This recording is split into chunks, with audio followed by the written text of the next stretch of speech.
ಅರ್ಜುನ, ಕೇಳು. ಆಧ್ಯಾತ್ಮ ಎಂದರೆ ಕರ್ಮವನ್ನು ಬಿಡುವುದಲ್ಲ, ಫಲದ ಮೇಲಿನ ಆಸೆಯನ್ನು ಬಿಟ್ಟು ಕರ್ತವ್ಯ ಮಾಡುವುದು.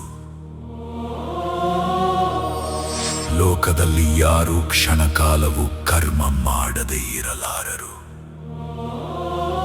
ಅಜ್ಞಾನಿಗಳು ಫಲಕ್ಕಾಗಿ ಕೆಲಸ ಮಾಡಿದರೆ, ಜ್ಞಾನಿಗಳು ಲೋಕ ಕಲ್ಯಾಣಕ್ಕಾಗಿ ಕೆಲಸ ಮಾಡುತ್ತಾರೆ.